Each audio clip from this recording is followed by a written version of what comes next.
Hi అండి, అందరూ ఎలా ఉన్నారు? ఈరోజు నేను ఉల్లి వంకాయ కూర చెప్తున్నానండి. దీనికి కావాల్సినవి 2 మీడియం సైజ్ ఉల్లిపాయలండి, చిన్న ముక్కలుగా కట్ చేసుకున్నాను.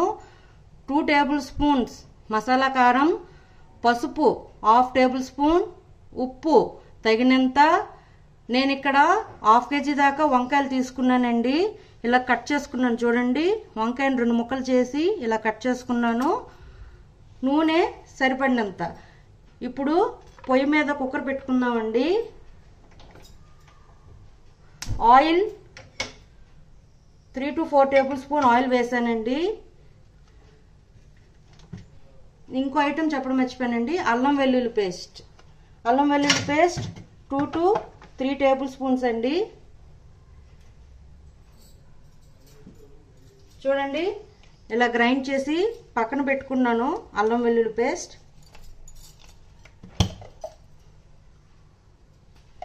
నూనె వేడెక్కాక ముందు అల్లం వెల్లుల్లి పేస్ట్ వేస్తానండి.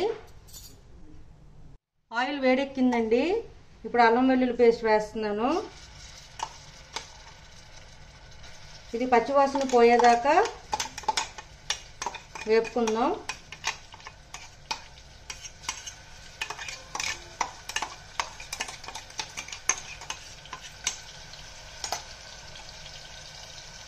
వంకాయలు కొద్దిగా చేదుగా ఉంటాయి కదండి, 1/2 టేబుల్ స్పూన్ దాకా పంచదార వేసుకుంటామండి.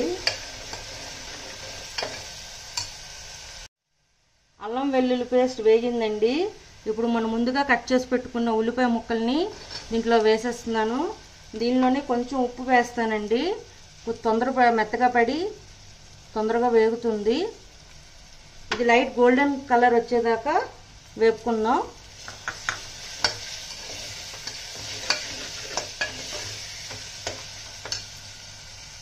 చూడండి, ఉల్లిపాయలు బాగా వేగాయండి.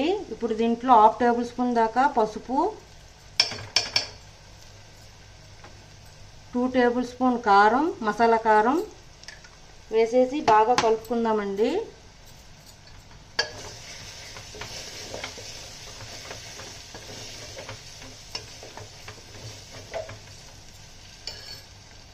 ఇప్పుడు మనం కోసి పెట్టుకున్న వంకాయ ముక్కల్ని దీనిలో వేసేస్తున్నానండి. దీనిలోనే 1/2 టేబుల్ స్పూన్ దాకా పంచదార వేసుకుందాం.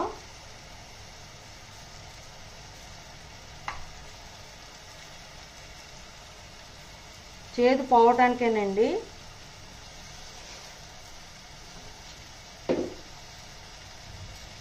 ఉప్పు ఆల్రెడీ వేసుకున్నాం కదా, ఇప్పుడు చూసుకొని కొంచెం వేసుకోండి, సరిపోతే వేసుకుందాం మళ్ళీ. ఇవన్నీ బాగా కలుపుకుందాం.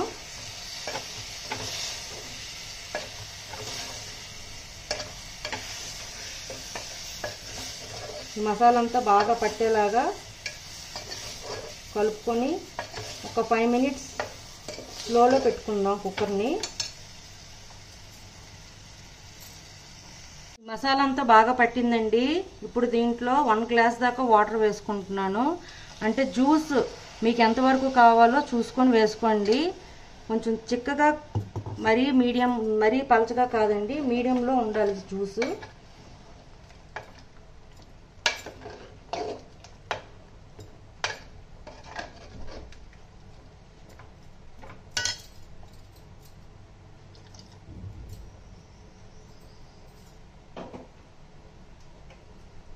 చూడండి, నేనైతే ఇలా వేసుకున్నాను. ఇది బాయిల్ అవ్వడం స్టార్ట్ అయితే ఉప్పు చూసుకొని సరిపోతే వేసుకొని అప్పుడు 2 విజిల్స్ తీసుకుంటే సరిపోతుందండి. బాయిల్ అవ్వడం స్టార్ట్ అయ్యిందండి. ఉప్పు సరిపోలేదు, నేను లైట్గా వేసుకున్నాను. ఇప్పుడు మూత పెట్టేసి 2 to 3 విజిల్స్ తీసుకుంటే సరిపోతుందండి. చూడండి, కుక్కర్ చల్లారింది. వంకాయ ఎలా ఉడికిందో మీకు చూపిస్తా. చూడండి, బాగా ఉడికిపోయిందండి. ఇప్పుడు దీన్ని సర్వింగ్ బౌల్లోకి తీసుకుందాం. చూడండి, ఇది సర్వింగ్ బౌల్లోకి తీసుకున్నామండి. ఇప్పుడు సర్వ్ చేసుకోవచ్చు దీన్ని. ఇది వేడి వేడి అన్నంతో బాగుంటుంది, చపాతీ పూరితో కూడా చాలా బాగుంటుందండి. మీకు నచ్చినట్లయితే like, share and subscribe it. Bye.